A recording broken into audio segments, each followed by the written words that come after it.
Favourite serials இனி டிவிக்கு முன்பே சன் நெக்ஸ்ட் ஆப்ல ஜாலியா எல்லாருக்கும் முன்னாடியே பாருங்க. இப்பவே சன் நெக்ஸ்ட் ஆப்பை டவுன்லோட் பண்ணி சப்ஸ்கிரைப் பண்ணுங்க.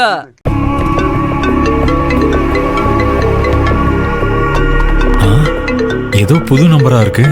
யாரு கூப்பிடுறாங்கன்னு தெரியலையே. ஹலோ. வேற செல் நம்பரை யூஸ் பண்ணி பிரபுவுக்கு கால் பண்ணியாச்சு. இப்போ வாய்ஸ் ஆப்பை யூஸ் பண்ணி நம்ம குரல ஜென்ஸ் வாய்ஸா மாத்தி பிரபு கிட்ட பேசிட வேண்டியதா. ஹலோ ஹலோ, யாராவது இருக்கீங்களா? ஹலோ ஹலோ, யாருங்க? ரொம்ப நேரமா ஹலோ ஹலோன்னு சொல்லிட்டு இருக்கேன், பதிலே சொல்ல மாட்டேங்கிறீங்க. நீங்க பிரபு சாரா? ஆமா சார். நீங்க யாரு? அதை ஏன் சார் கேக்குறீங்க?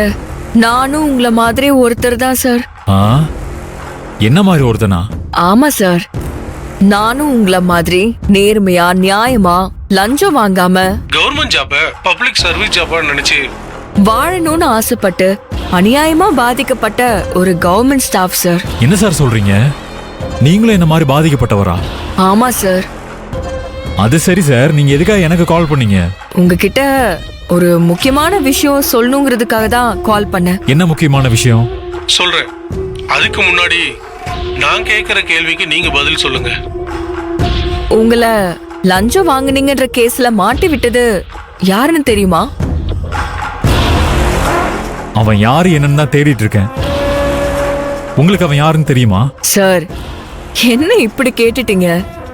உங்க ரூம்ல பணம் வைக்க சொன்னவன் மட்டும் இல்ல, உங்க ரூமுக்குள்ள பணத்தை வச்சவன் யாருன்னு கூட எனக்கு தெரியும் சார்.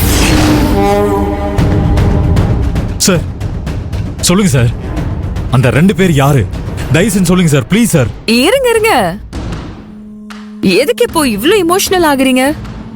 சார் உங்களுக்கு தெரியாது சார், அவங்க 2 பேரையும் நான் கொலவெறியோட தேடிட்டு இருக்கேன்.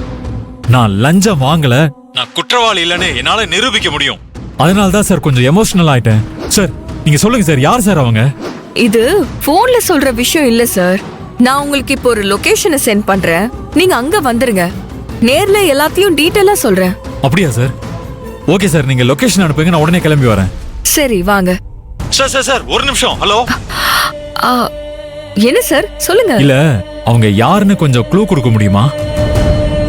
அவங்க பேரோட முதல் எழுத்து இல்ல அந்த பேரை கண்டுபிடிக்கிற மாதிரி ஏதாவது ஒரு அடையாளம் ஏதாச்சும் சொல்லுங்க சார், ப்ளீஸ் சார். அதான் இன்னும் கொஞ்ச நேரத்துல நேர்லயே வர போறீங்களே, அப்போ எல்லாத்தையுமே விளக்கமா சொல்றேன். சொல்றது என்ன? அவங்களோட போட்டோவையே காட்டுறேன். நீங்க சீக்கிரமா வந்துருங்க சார். சரிங்க சார், நான் வந்துடுறேன்.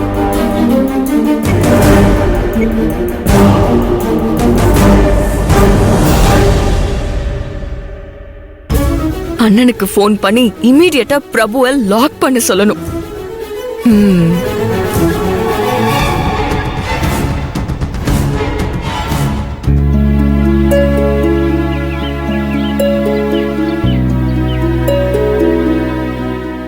ஆதிர, சாந்தி முகூர்த்தத்தை வைங்கன்னு சத்யாவே சொன்னது நல்ல விஷயம்தான்.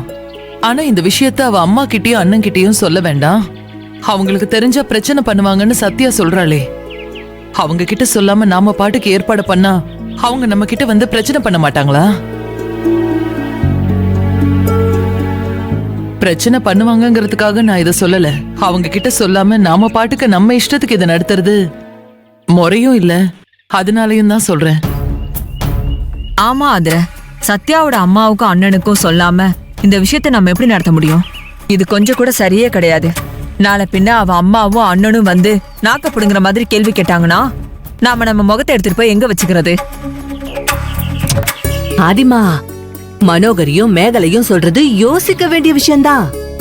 சத்யாவே இந்த விசேஷத்தை நடத்த சொல்லிட்டு அதை நிறுத்துறதுக்கு அவ அம்மாவும் அண்ணனும் இங்க கிளம்பி வந்து ஏடா கூடமா பிரச்சனை பண்ணா உன் புருஷன் பயங்கரமா டென்ஷன் ஆயிடுவான், பாத்துக்க. அதனால மருமகன் வரட்டும். சத்யா சாந்தி முகூர்த்தத்துக்கு ஏற்பாடு பண்ண சொன்ன விஷயத்தையும் அவ அம்மா அண்ணனை கூப்பிட வேணான்னு சொன்னதையும் அவன் கிட்ட சொல்லுவோம். அவன் யோசிச்சு ஒரு முடிவை சொல்லட்டும். அதுக்கப்புறம் எதுவா இருந்தாலும் நாம பாத்துக்கலாம். நீ என்ன சொல்ற? எனக்கும் அதான் கரெக்ட்னு தோணுது.